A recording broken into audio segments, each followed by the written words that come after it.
शांति शांति। ओम सहना भवतु सहनौ भुनक्तु सह वीर्यं कर्वावहै तेजस्विनावधीतमस्तु मा विद्विषावहै।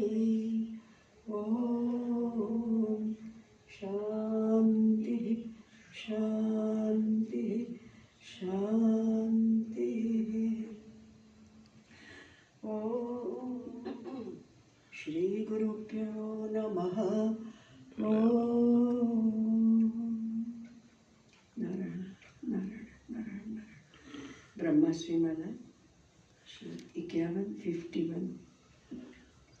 आनंद इरिदृशो वाप्तो न हीयते न लुप्यते आचिद्यते न केनापि सुखं ब्रह्मास्मि चिन्तनात्।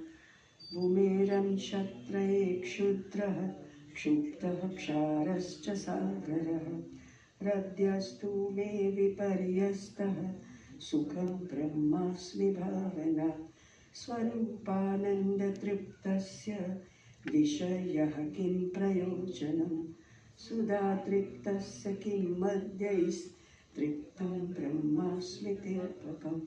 नित्यतृप्तस्य मे तृप्तिर्दग्धस्य दहनं यथा नित्यमुक्तस्य मे मुक्तिर्मुक्तं ब्रह्मास्मि मुक्तिदम्। संसारसाधने वृद्धे मोहो मूढस्य वर्तते विवेकिनस्तु वैराग्यं गम्यं ब्रह्मास्मि सज्जने गम्यं ब्रह्मास्मि सज्जने। ओम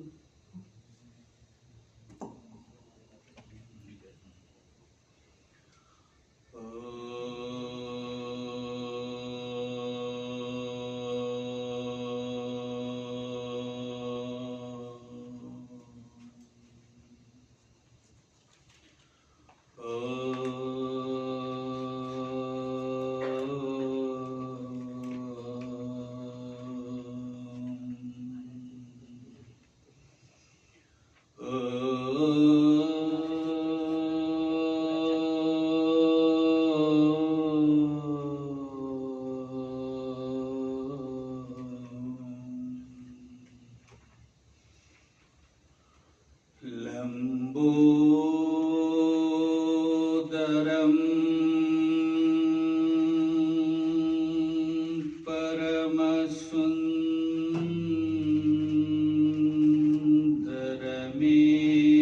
परमसुन्दरमेकदन्तं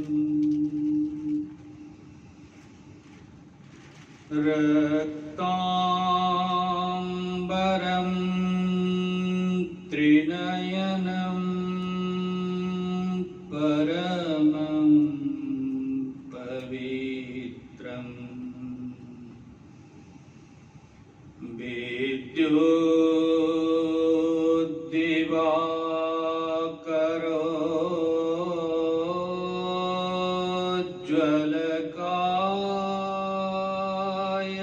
विद्योद्दिवाकरोज्ज्वलकायकान्तं विघ्नेश्वरम्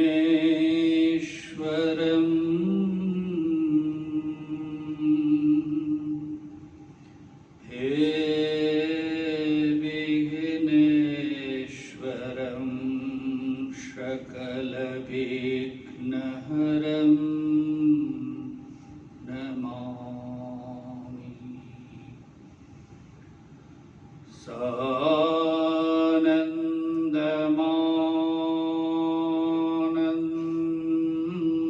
सानन्दमानन्दवने वसन्तम्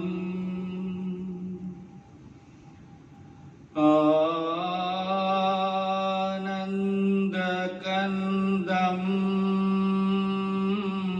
हतपापवृन्दं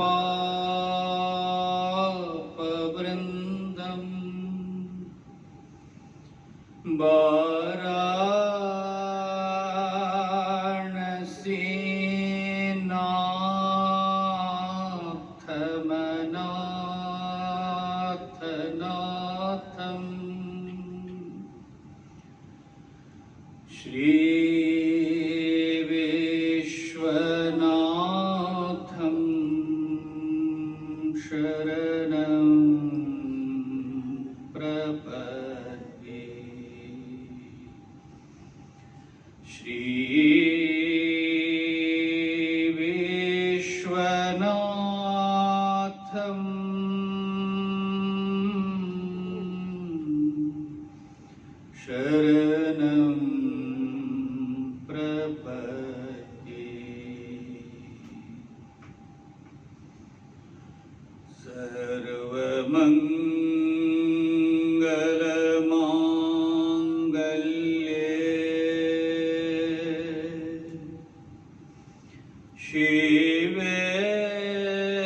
शरण्ये त्र्यंबके गौरी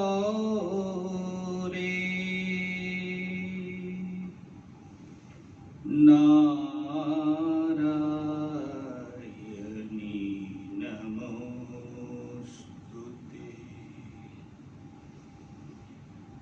सच्चिदानंद रूपाय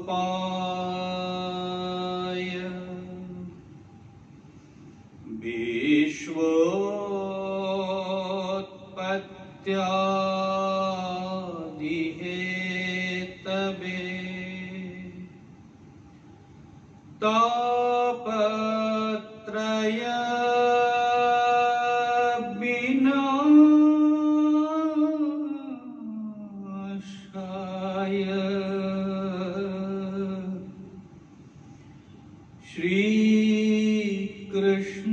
श्रीकृष्णाय वयं नुमः। श्रीकृष्णाय वयं नुमः। श्रीकृष्णाय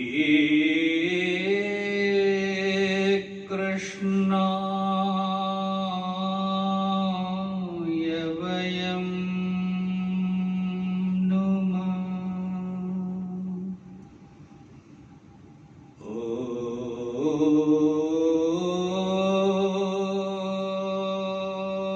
ॐ शान्तिः शान्ति शान्ति।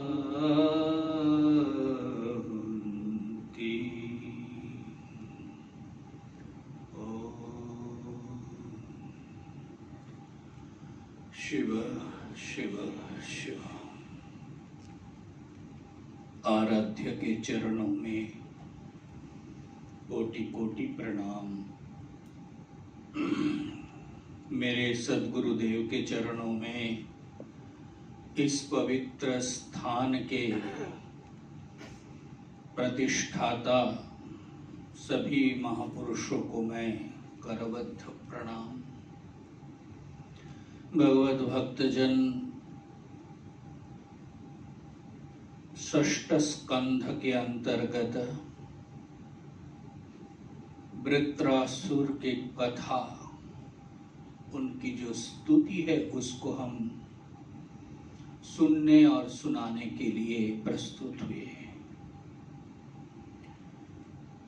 ऐसा कौन सा भाव जीवन में आ जाए तो व्यक्ति बिल्कुल समर्पित हो जाता है। भक्ति पथ पर दो तत्व बहुत आवश्यक है, श्रद्धा और भक्ति। जीवन में दृढ़ विश्वास हो उस अतीन्द्रिय अस्तित्व के प्रति, जिनको आप न तो आपके सीमित इंद्रियों के द्वारा देख सकते हैं, न आप अपना सीमित मन के द्वारा उसको विचार कर सकते हैं।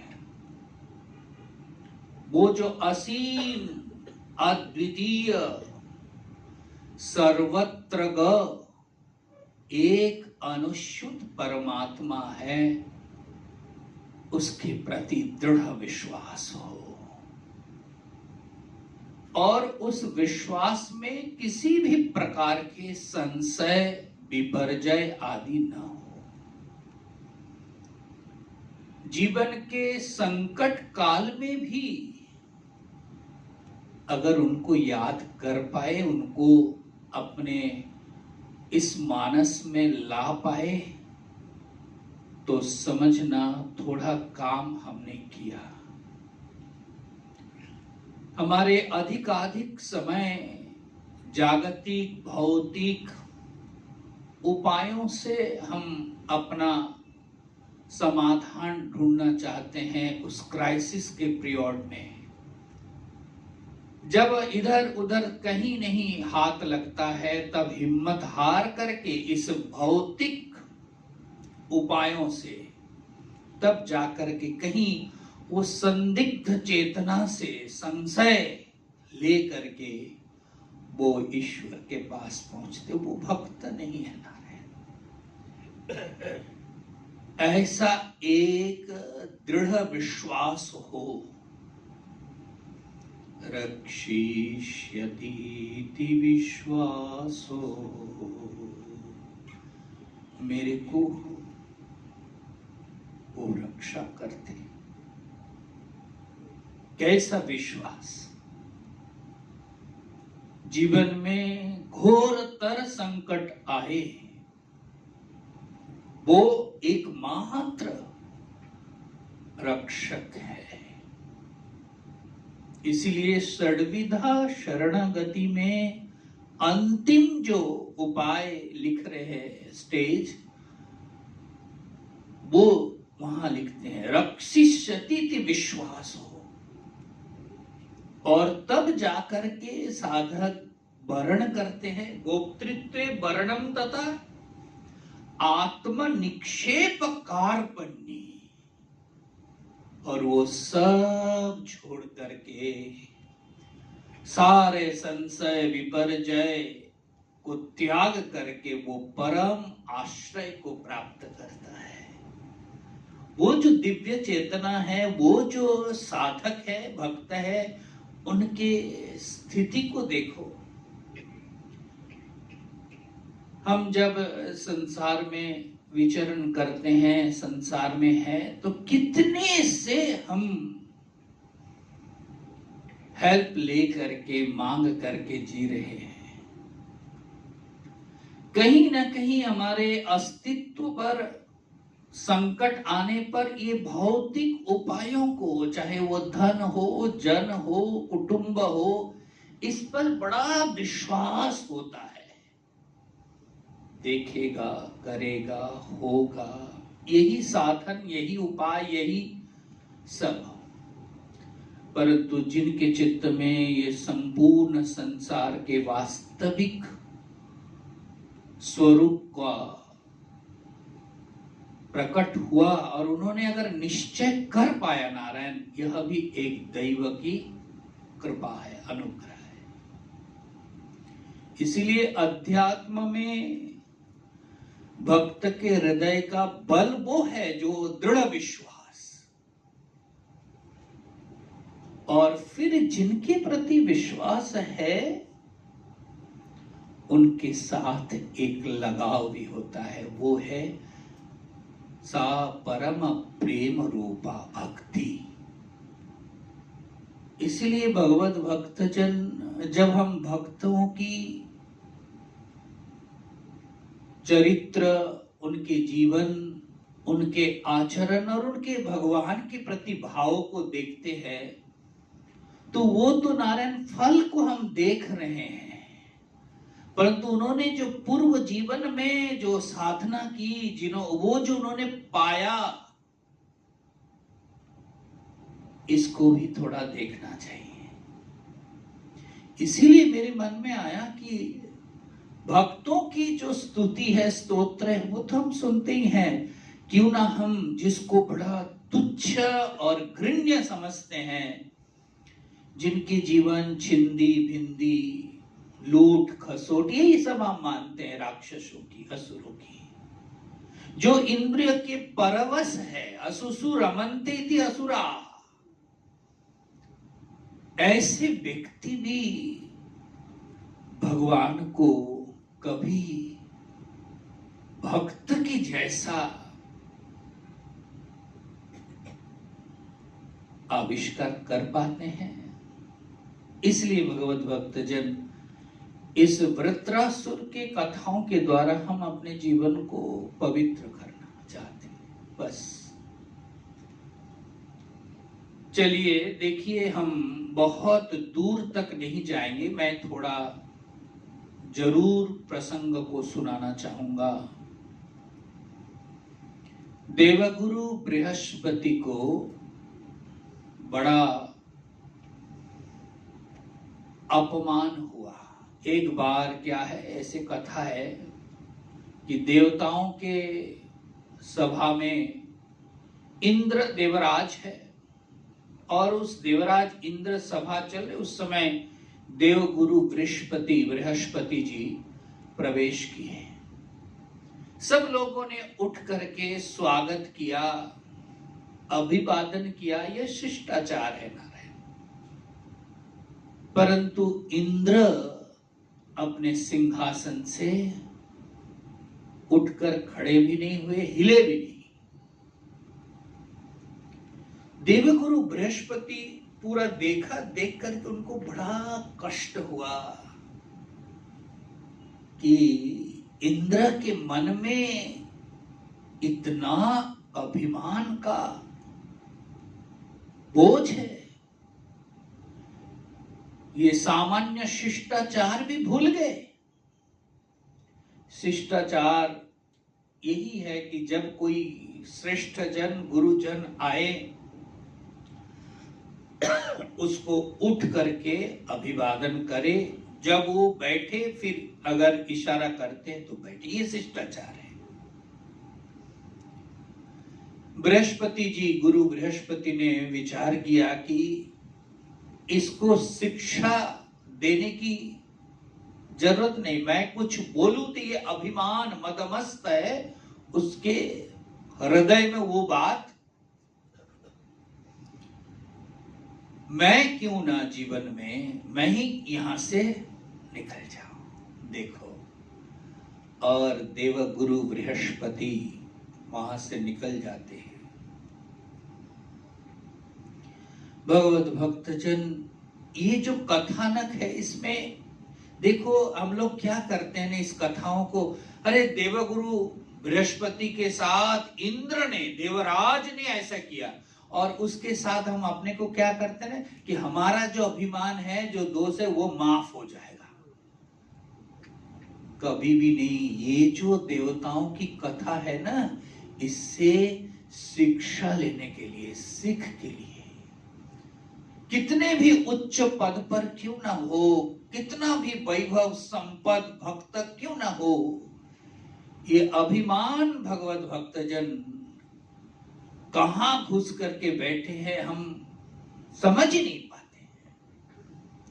इसलिए ऊपर से लगता है कि हम साधक है, हम श्रोता है, हम भक्त है, हम नित्य निरंतर बहुत कुछ आध्यात्मिक क्रियाओं से जीवन को बिताते हैं।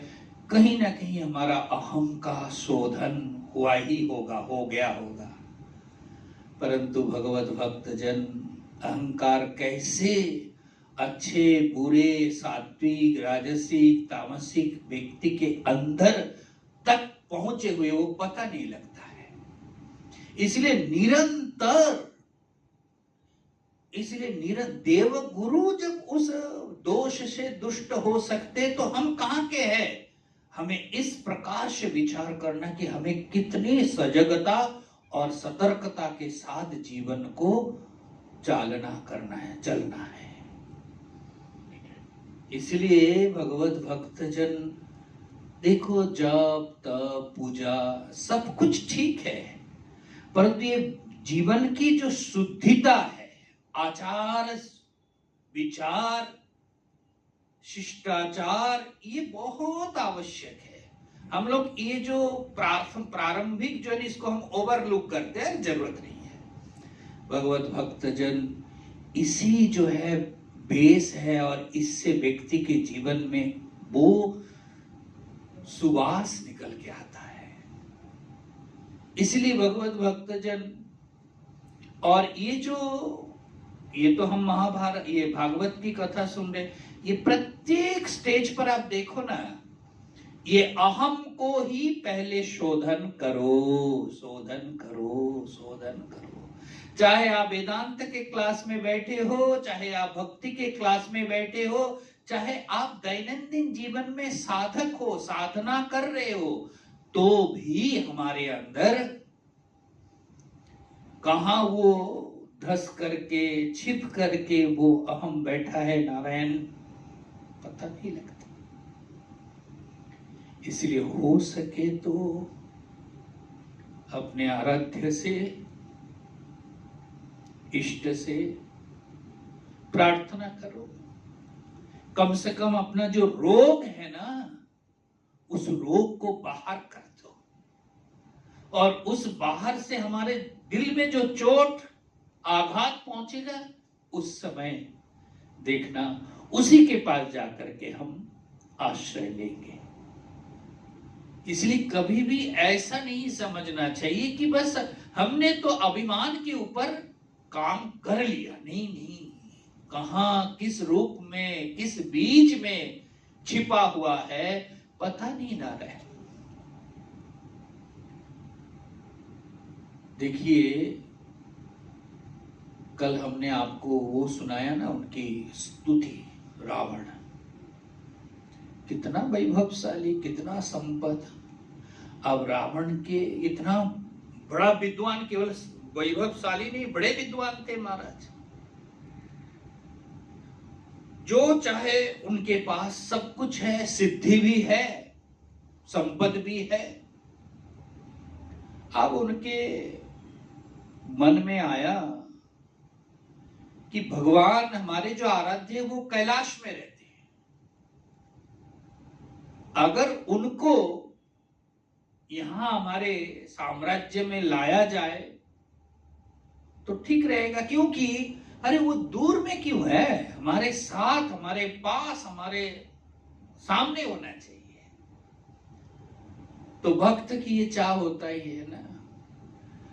हम जब बाबुलनाथ जी में आरती में जाते हैं ना, तो वहां गुजराती में एक स्तोत्र, वो पूरा याद नहीं है मुझे, उसका भाव ये है कि मैं तुम्हारे पास आया हूं, हे देव, तुम भी कभी मेरे घर में आना, है ना। वो इतना अच्छा लगता है, बड़े विनम्रता के साथ, कि मैं तो तुम्हारे पास आया हूं, हे भगवान तुम भी हमारे घर आना। तो रावण ने सोचा कि पहले एप्लीकेशन दिया जाए।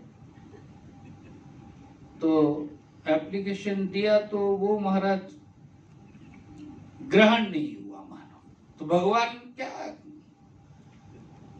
तो रावण विचार करने लगा, अरे मेरे पास तो सब कुछ है, मैं सामर्थ्यवान भी हूं, तो क्यों ना भगवान को शिफ्ट करा दूं इधर। तो वो क्या किया कि बस मैं ही जो है कैलाश पर्वत के नीचे गया, जा करके अपने वो जो बाहुबल है उससे जो है हाथ घुसाया महाराज, और तब तक कैलाश जो है हिलने लगा। भगवान समझ गए, भक्तों की लीला भी विचित्र होते हैं। जैसे ही रावण हाथ घुसाया तो रावण को थोड़ा कामयाबी मिली ना, तो उनका जो अहम है और पुरुषार्थ है वो और थोड़ा तगड़ा हो गया महाराज। हम लोगों के जीवन में भी जब फेलियोर होते हैं, तब कहीं ना कहीं लगता है कि चलो ईश्वर के पास प्रे करो, और ईश्वर अनुग्रह करके, करुणा निधि करुणा करके थोड़ा सफलता दे दे, सक्सेस, तो फिर उसको डिनाई करने में और उसको भूलने में हम समय नहीं लगाते हैं। और जब रावण ने थोड़ा और कोशिश किया तो थोड़ा हिलने लगा, देवताओं ने घबराया, कैलाश हिलने लगा, मां पार्वती ने इधर देखा। अब भगवान शंकर जो है ध्यान मग्न होकर के विचार करने लगे, बहुत ज्यादा ही हो गया। अब उन्होंने पांव से, अंगूठे से महाराज दक्षिण और थोड़ा सा इसे यूं दबा दिया, और वो तो हाथ में हाथ घुसा करके बैठा था। अभिमान व्यक्ति के पुरुषार्थ ऐसा ही दबता है नारायण। इसलिए पुरुषार्थ व्यक्ति को सफल तब करता है उनके जीवन में विनम्रता हो, चाहे किसी भी क्षेत्र में हो। आप बताइए, पुरुषार्थ का वो हाथ जो है महाराज दब गया, और फिर जब बहुत कोशिश किया, देखो घुसाते समय घुसाया, और जब भगवान ने थोड़ा सा दबाया तो दब गया। पहाड़ के नीचे, कैलाश के नीचे हाथ आ गया। आप महाराज कोशिश कर रहे हैं तो हिल नहीं रहे। तब जाकर के फिर स्तुति आदि किए। भगवान की यह भी एक लीला है कि व्यक्ति को ना समझने के लिए, समझाने के लिए भी कुछ कुछ कर देते हैं। इसलिए हमारे जीवन में कुछ भी घटना घटित होते हैं, चाहे अपने अनुकूल हो चाहे प्रतिकूल हो, और उस प्रतिकूल परिस्थिति में हम बड़े विह्वल हो जाते हैं। उस समय विचार करना चाहिए कि प्रतिकूल है, इसका मतलब है ईश्वर ने हमें कुछ और दरवाजा खोलने के लिए अथवा विचार के द्वार को खोलने के लिए कुछ उपाय बतलाने वाले हैं। इसलिए हिम्मत हारना नहीं। फेलियर में सक्सेस नहीं हुए, सफल नहीं हुए, काम कर रहे, जप कर रहे, साधना कर रहे, बड़ा हताशा विषाद नहीं, उस विषाद में ही प्रसन्नता का अनुभव करो कि मुझे जिन्होंने जन्म दिया, मेरे लिए जिन्होंने दिन रात जगे हुए हैं, वो जरूर हमारे इस असफलता के पीछे भी कुछ जीवन की सफलता को ही बताने वाले हैं। उल्टे हम उनके ऊपर दोष क्या क्या कहने लगते हैं। तो रावण के देखो वो छोटा सा अभिमान के ऊपर मैंने आपको ये कथा सुनाई कि क्या कितना सब कुछ होते हुए भी एक छोटा सा अभिमान देखो उनको कि मैंने भगवान को, कि तब महाराज ये कैलाश में भगवान शंकर रहते, उतना दूर क्यों हमारे पास रह जाए।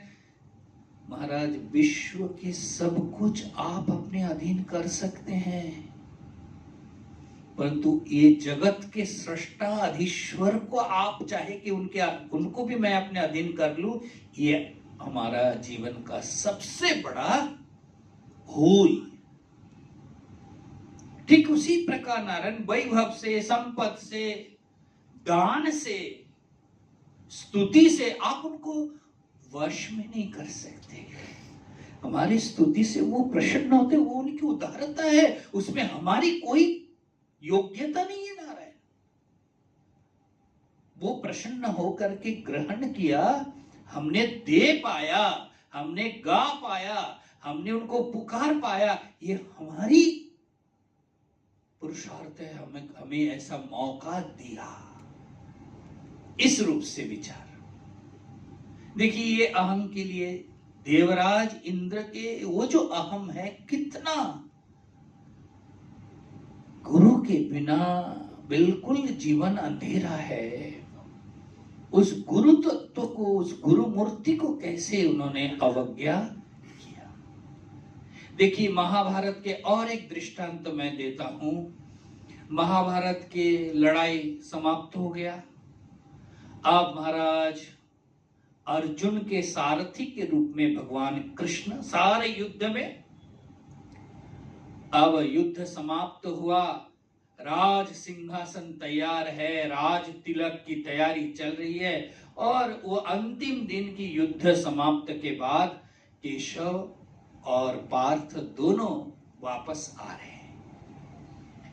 अब जैसे ही शिविर के पास आए तो भगवान कृष्ण पार्थ को कहते, पार्थ अब उतर जाओ।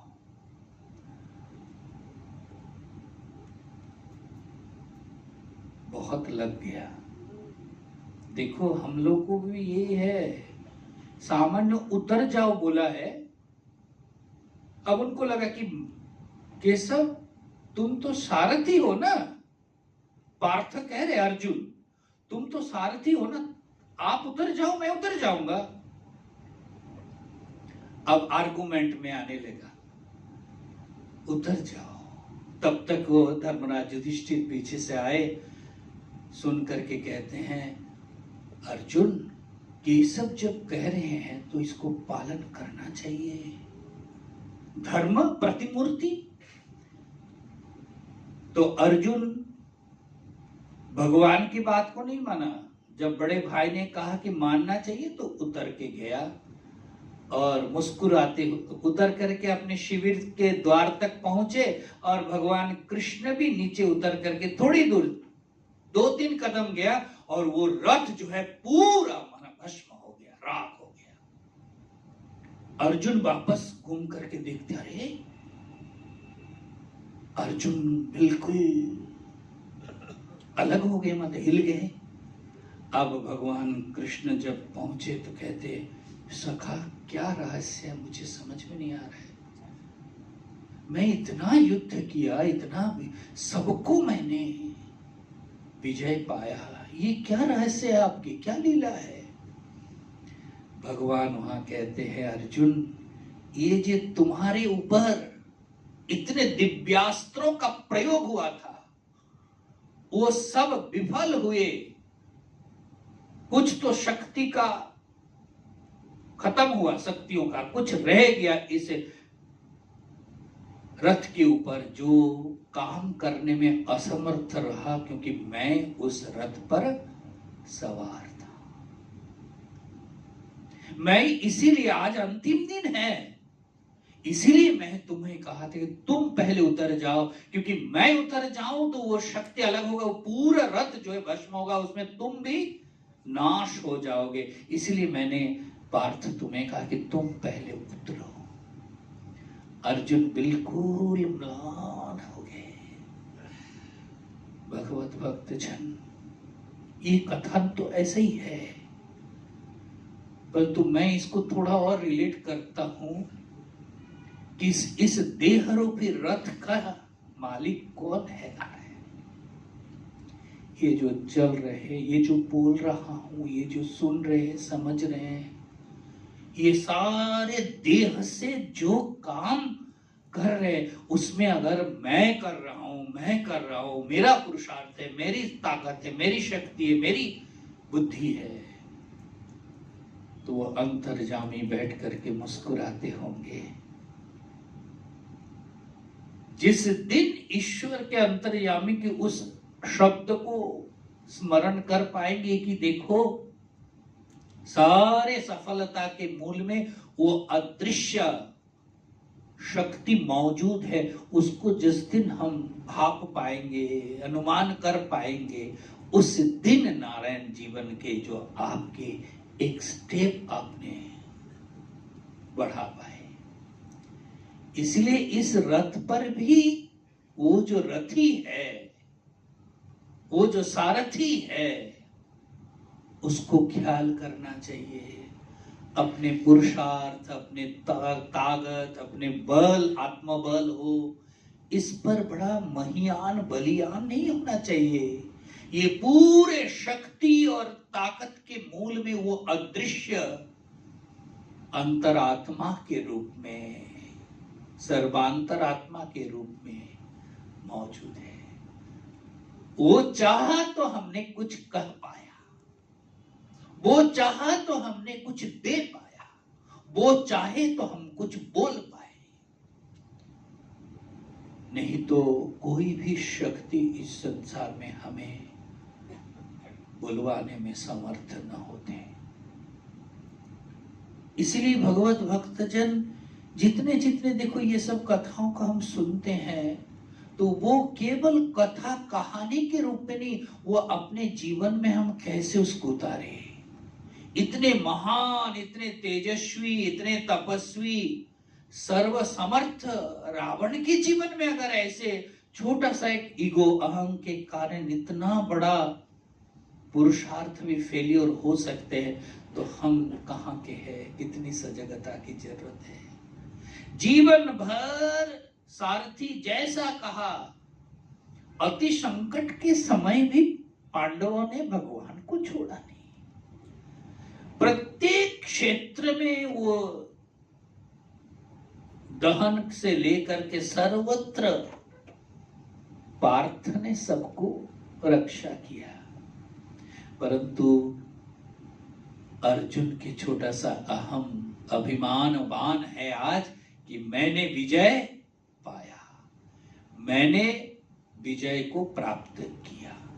और ये जो छोटा सा अहम है, उसको कैसे भगवान ने पहचान करा दिया।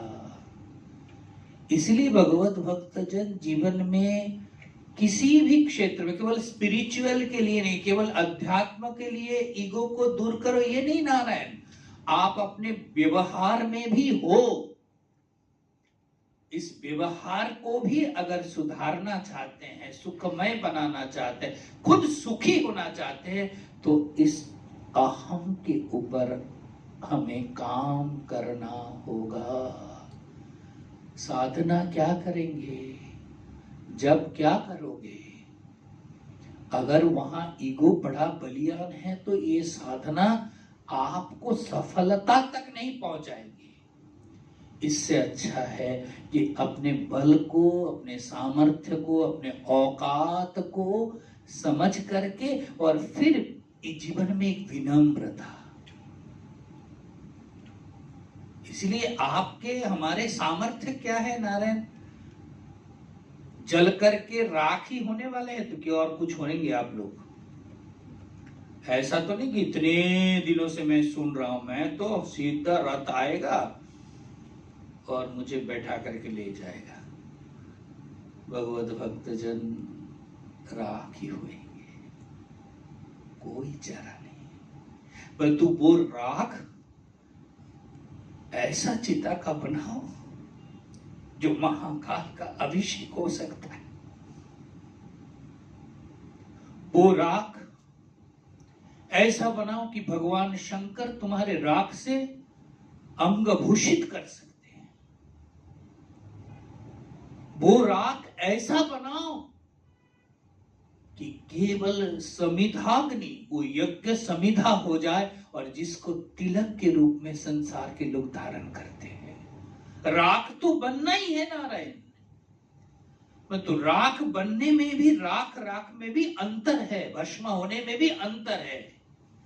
केवल कामना वासना और इसको पूर्ति करते करते करते करते वो राख बनोगे तो वो तुम्हारा जलते समय भी लोगों को दुखी करेगा और बाद में वो राख का कोई काम आने वाला नहीं है। मेरे जीवन के जो सार है, जीवन का जो आधार है, जीवन का जो सर्वस्व है, उन्होंने इस जीवन को क्यों दिया? क्योंकि उनके अंत तक उनके उद्देश्य क्या था, हमने उसको कर पाया कि नहीं, अंत में भी उनके उद्देश्य को पूर्ण हो जाए। क्योंकि वही हमारे जगतः पितरो बंदे, वो राख वो खुद अपने ललाट में लगाए। इसलिए भगवत भक्तजन जीवन में ये विचार ना हो, साधना ना हो, वैचारिक, मैं भक्ति शब्द का वैचारिक श्रवण कहा ना, तो विचार भी ना हो, श्रवण भी ना हो, तो फिर इस अहम को कैसे हम मार्जित कर सकते हैं? इसलिए देखिए, छोटी सी एक कथा है कि देवगुरु आए, प्रवेश किया सभागार में और इंद्र देवराज उनका अभिवादन नहीं किया। अब उससे देखो निकल गए, उस सभागार से निकल गए, निकलने के बाद और वापस नहीं आए। अब वहां जाकर के भगवत भक्तजन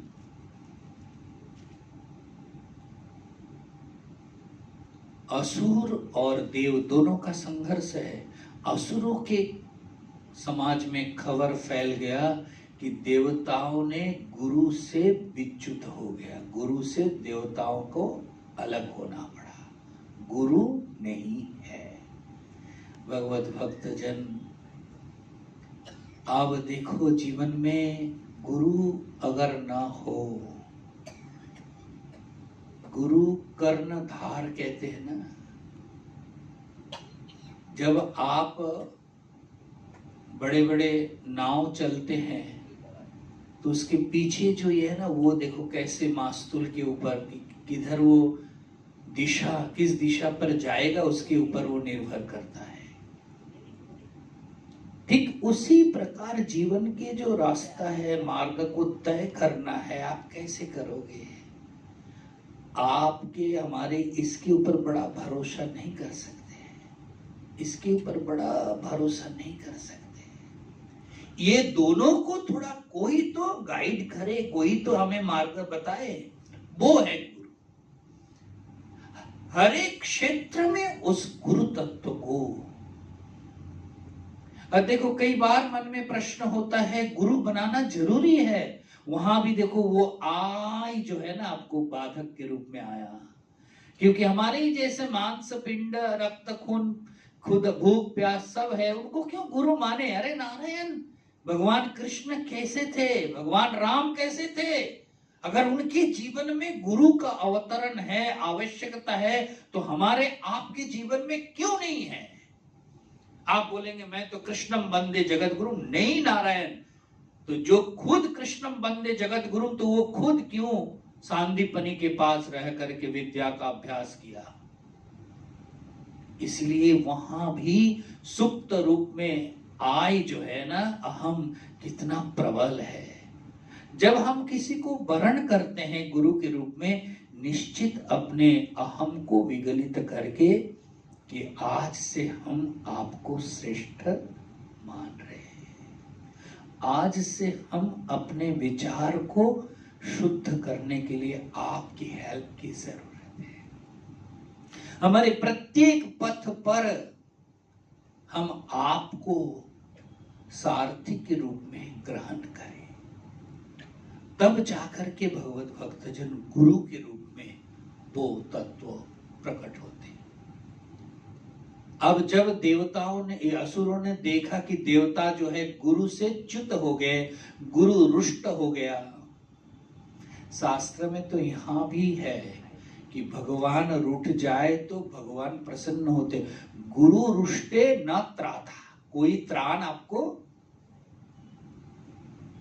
इसीलिए गुरु जब रूठ गए, और यहाँ लिखते हैं कि इंद्र बाद में थोड़ा पश्चाताप हुआ कि मैंने गलत किया, और बाद में इंद्र ढूंढने के लिए गए तो गुरु वहां से भी अपने कुटिया से भी तीर्थाटन में निकल गए, एकांत में चले गए। अब महाराज जब नहीं मिला तो इधर त्वष्टा ऋषि को, मतलब देवगुरु, उनको बड़ा, सभी को बुलाया, असुरों को, सुनो सुनो सुनो, देखो अब तुम्हारा मौका है कि बस देव साम्राज्य पर अटैक करो। इसीलिए भगवत भक्तजन, जब भी जीवन के कोई श्रेष्ठ जन न हो तो हमारे पल पल में संकट को कौन तारेगा? गुरु केवल माला, गुरु केवल मंत्र तक सीमित नहीं। अगर हमें विश्वास है तो इस संसार के प्रत्येक ग्रह नक्षत्र से हमें गुरु बचाते हैं। तथाकथित कोई भी उपचार हमें चाहिए नहीं, अगर वैसा विश्वास, ऐसा समर्पण जीवन में हो। इसलिए देखो, देवलोक देवता वहां तक पहुंचने के बाद जब गुरु से उनका थोड़ा मनमुटाव हुआ, तो देखो असुर कैसे उनके जीवन में हावी हो गए और असुर साम्राज्य प्रतिष्ठित हुआ। तो हमारे जीवन में नारायण, अगर हम किसी को इस प्रकार से वरण न कर पाए तो कितना असुर हो, संघर्ष निरंतर, काम क्रोध लोभ मद मात्सर्य, केवल इतना, ये अहम, तो ये कब हमारे ऊपर हावी हो जाए, कब हमारे जीवन को, सुखमय जीवन को हेल बना दे। अगर गुरु है जीवन में तो वो जीवन बड़ा निश्चिंत हो सकते हैं। अगर संस्कार वश, वासना के वश अगर काम क्रोध बहुत प्रबल है, ये तीन जो द्वार कहा, काम क्रोध तथा लोभ, ये अगर बहुत प्रबल है, गुरु के पास जाकर के बैठो, जैसे आप वो देते ना पेपर वेट, कि पेपर के ऊपर दे तो उड़ना बंद हो जाता है। ठीक, अगर गुरु को आप हृदय में धारण करते हैं तो ये जो संस्कार का काम क्रोध अहम, ये बार बार उड़ना चाहते हैं, उड़ करके, तो वो गुरु अगर है तो वो पेपर वेट का काम करता है। सारा महाराज उनके आश्रय ले लो। इस संसार में ऐसा कोई शक्ति नहीं है जो गुरु शक्ति को पराभूत कर सकते हैं। हमारे भारतीय संस्कृति में इसकी बड़ी मोहर, और ये अनायास जब हमको मिल जाता है ना, तो उसकी जो मूल्य है उसको हम समझ नहीं पाते। इसलिए भगवत भक्तजन गुरु के रूप में वही तत्व है, परंतु एक गुरु जीवन में हो, और न हो तो जैसे असुर स्वर्ग राज्य में देवलोक में हावी हो गए, ठीक हमारे जीवन में कितना असुर बैठा हुआ है। नारायण, कौन हमें बचाएगा, कौन हमें रक्षा करने वाले है, करेगा। इसलिए जीवन में गुरु, और जब असुर ने बताया कि अटैक किया, तो फिर सबको स्वर्ग से च्युत होना पड़ा। देवताओं ने, शुक्राचार्य ने बताया कि जाओ अभी मौका है। गुरु कैसे गार्ड दे करके रखते हैं देखो। शुक्राचार्य भी गुरु है, और भगवान कृष्ण स्वयं आपके विभूति कथन में शुक्राचार्य का नाम लिया है कि वो भी एक विभूति है। फिर भी देखो उसको भी गुरु शक्ति ने प्रवेश करने नहीं दिया, और वो समझते थे। इसलिए जब गुरु से विच्युत हुए देवलोक, तब जाकर के शुक्राचार्य कहते कि जाओ अब तुम लोगों का मौका है। भगवत भक्तजन सब च्युत हुए देवलोक से, आप निराधार निराश्रय होकर के कहां जाए। सब लोग ब्रह्मा जी के पास पहुंचे।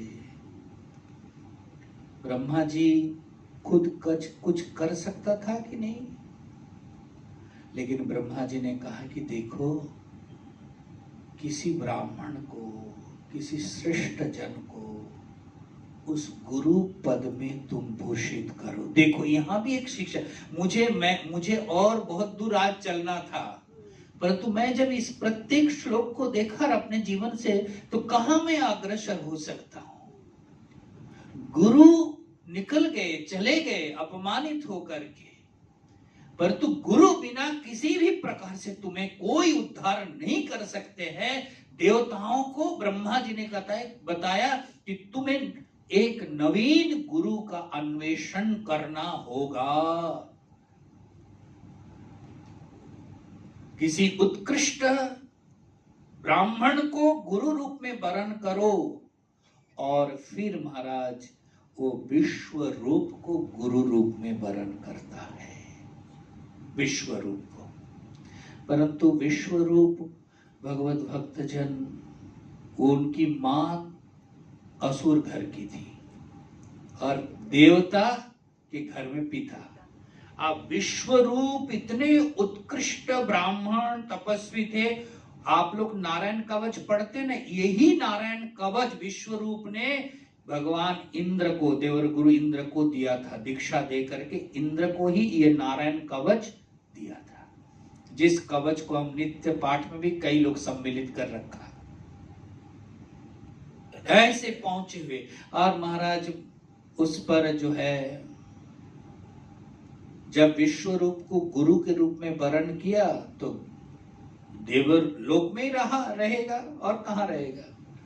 तो इंद्र एक दिन देखते हैं कि प्रतिदिन गुरु विश्वरूप, ये जो नए गुरु है, विश्वरूप आहुति देते हैं, हवन करते हैं, परंतु हवन में कुछ हिस्सा हुआ असुरों को भी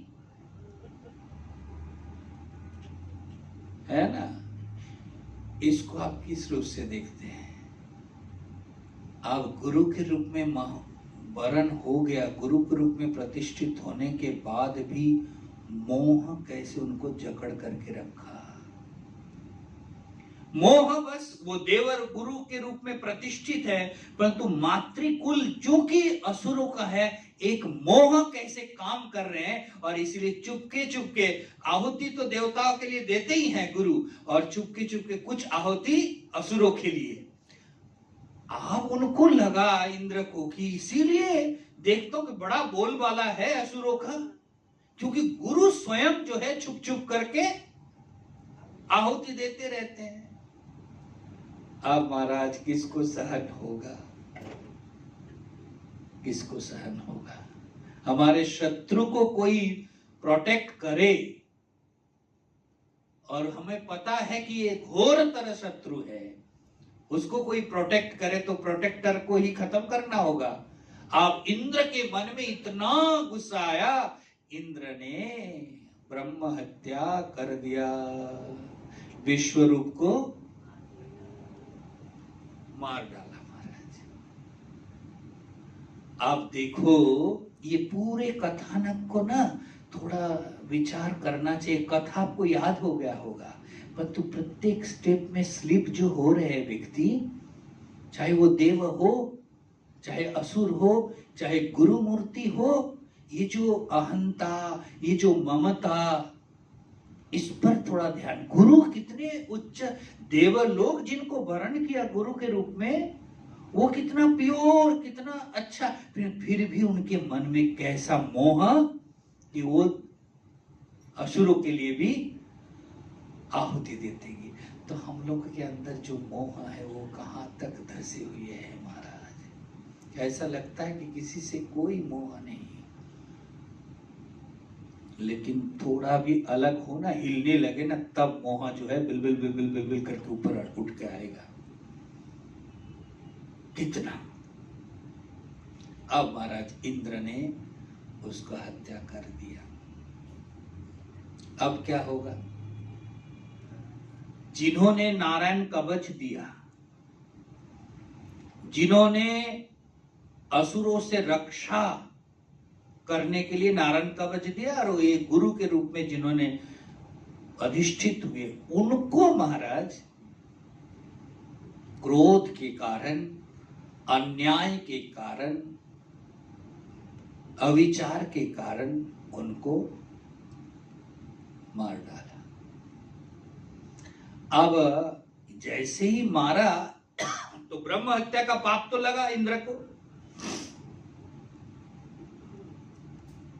और वो ब्रह्म हत्या का पाप लगने से उन्होंने पाप को धुलने के लिए 4 जगह पर उन्होंने बांट दिया। ख्याल रखना, इसलिए मैंने ये कथा को सुनाया कि ब्रह्म हत्या का पाप 4 जगह पर इंद्र ने दे दिया। मैं खत्म कर रहा हूं।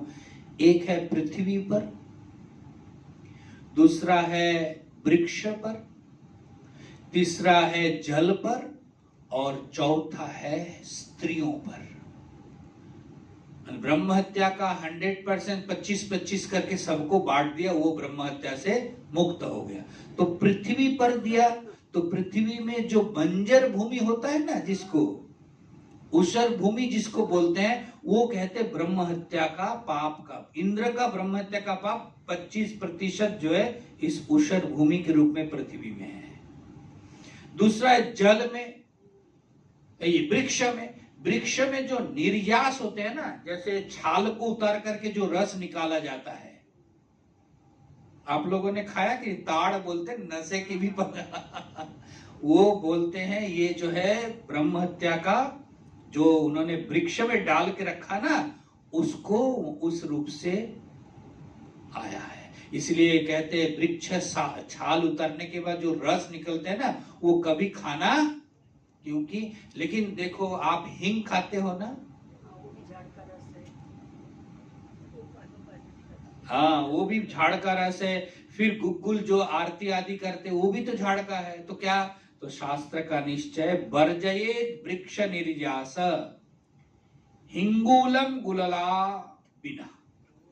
हाँ, सभी निर्यास को आप त्याग करो, हिंग को और गुग्गुल को आप ले सकते हो। देखो विधि है, इसीलिए हिंग को हम खाने में लेते हैं। अगर निषेध हो तो कभी नहीं हम प्रयोग करते, इसलिए निर्यास को आप सर्वथा त्याग करो, तो हिंग और गुग्गुल को छोड़ करके।